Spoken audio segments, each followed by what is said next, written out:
Sanae Takaichi was born on March 7, 1961, in the ancient city of Nara, Japan, a place where history is not just remembered, but lived. Nara is one of the cradles of Japanese civilization, a city of temples, shrines, and imperial legacy. From the very beginning, her life was surrounded by symbols of tradition, hierarchy, and cultural continuity. But unlike many who grow up in such environments and remain shaped by it passively, Takaichi would grow into someone who actively sought to define what Japan should become in the modern world. Her early life was marked by discipline and intellectual focus. She attended Kobe University, one of Japan's respected institutions, where she studied economics. This choice alone is important, because it reflects the foundation of her thinking. Economics is not just about numbers. It is about power, structure, and the invisible systems that determine how a nation survives, grows, or declines. While many future politicians are shaped purely by ideology or political lineage, Takaichi developed a mindset rooted in systems, how things function, how they break, and how they can be rebuilt. Before entering politics, she worked in the private sector, including roles in media and business. This experience gave her exposure to the mechanisms of communication and public perception. She understood early that politics is not only about policy, but about narrative, how people interpret reality, how ideas are framed, and how influence spreads. This would later become one of her strengths. Her entry into politics was not accidental. It was a calculated move into a system she believed needed stronger direction. She became a member of Japan's House of Representatives in the 1990s, a period when Japan was still grappling with the aftermath of its economic bubble collapse. The country was searching for identity, caught between its traditional values and the pressures of globalization. Takaichi positioned herself within the Liberal Democratic Party, a dominant force in Japanese politics. But she didn't blend quietly into the background. From the beginning, she stood out, not because she followed the expected path, but because she challenged it.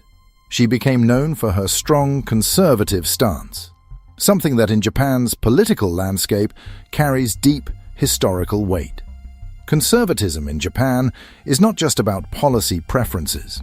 It is about national identity, historical memory, and the preservation of cultural continuity. Takaichi's views often emphasized a return to stronger national confidence, a more assertive Japan, and a rejection of narratives that she believed weakened the country's sense of self. This is where her ideology begins to take shape in a way that many outside observers do not fully understand. Japan, after World War II, adopted a pacifist constitution under significant external influence. For decades, this defined its global posture: restrained, cautious, economically focused rather than militarily assertive. But within Japan, there has always been a current of thought that questions whether this posture limits the nation's ability to protect itself and maintain sovereignty in an increasingly unstable world. Takaichi is one of the clearest representatives of that current. She has consistently supported the idea that Japan should strengthen its defense capabilities, reinterpret or revise aspects of its constitution, and take a more proactive role in its own security. This does not mean she advocates reckless militarism. It means she rejects the idea that Japan should remain indefinitely constrained by post-war frameworks in a world that no longer resembles the one in which those frameworks were created. Her time as Minister of Internal Affairs and Communications further revealed her approach to governance. In this role, she dealt with issues ranging from telecommunications to administrative reform, areas that sit at the intersection of technology, infrastructure, and state control. She understood that modern power is not only military or economic, but informational. Control over communication networks, data, and technological systems is a form of sovereignty in itself. But what truly separates Takaichi from many of her peers is not just her policy positions, but her worldview. She operates from a framework that blends modern statecraft with deep cultural awareness. Religiously and philosophically, her stance is rooted in the traditional Japanese environment, which is shaped by Shinto and Buddhism. Shinto, in particular, is not a religion in the Western sense. It is a cultural and spiritual framework that emphasizes harmony with nature, respect for ancestors, and the continuity of the nation as a living entity. It is deeply tied to the identity of Japan itself. Takaichi's respect for these traditions is not superficial. It reflects a belief that a nation cannot survive purely as an economic machine. It must have a sense of identity, continuity, and purpose. In her perspective, Japan is not just a state, it is a civilization with roots that stretch back thousands of years. And preserving that identity is as important as any economic policy. This perspective has made her both respected and controversial. Supporters see her as someone who is willing to speak openly about issues that others avoid: national pride, historical interpretation, and the need for Japan to assert itself in a world where power dynamics are shifting rapidly. Critics, however, argue that her views can lean too heavily toward nationalism, raising concerns about how Japan should balance its past with its future. This tension is not unique to Takaichi. It reflects a broader struggle within Japan itself, a nation trying to reconcile its historical legacy with the realities of the modern world. As she rose through the ranks of the Liberal Democratic Party, her influence grew. She became one of the most prominent female politicians in Japan, breaking through barriers in a political environment that has traditionally been male-dominated. But her rise was not based on symbolic representation. It was based on her ability to articulate a clear vision, one that resonated with those who felt Japan needed stronger leadership. Her bid for leadership within the party and her positioning as a potential prime minister marked a turning point. She was no longer just a participant in the system. She was a contender for its highest level of control. And this is where her story becomes more than a biography. It becomes a blueprint, because Takaichi represents a type of leader that is becoming more relevant in the current global environment.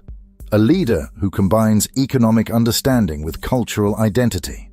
A leader who is not afraid to question long-standing frameworks. A leader who sees the world not as stable, but as shifting, and believes that nations must adapt or risk being left behind. Her approach to China, for example, reflects this mindset. She has taken a firm stance on issues of security and sovereignty, emphasizing the need for Japan to be prepared in a region where power balances are constantly evolving. This is not about confrontation for its own sake. It is about recognizing that geopolitical realities require clarity and strength. At the same time, she understands that Japan's future is tied to its ability to innovate and compete economically. She supports technological advancement, digital transformation, and policies that strengthen Japan's position in global markets. In her view, economic power and national identity are not separate. They are interconnected. This dual focus, strength and identity, innovation and tradition, is what defines her blueprint. But there is also a deeper layer. Takaichi's rise reflects a global shift toward leaders who are less concerned with fitting into existing systems and more focused on redefining them. Around the world, political figures are emerging who challenge established norms, question alliances, and prioritize national interest in ways that would have been considered extreme just a few decades ago. Takaichi fits into this pattern, but with a uniquely Japanese context. She is not trying to replicate Western models. She is trying to shape a distinctly Japanese path forward, and that is what makes her significant. Because in a world where many nations are searching for identity, leaders who can articulate a clear vision rooted in their own culture become increasingly influential. As of now, Sanae Takaichi stands at a critical point in her career. She is not just a politician. She is a symbol of a possible direction for Japan, a direction that emphasizes strength without abandoning tradition, a direction that seeks to balance modern demands with historical continuity, a direction that asks whether Japan should remain as it has been, or evolve into something more assertive, more self-defined, and more prepared for the uncertainties of the future.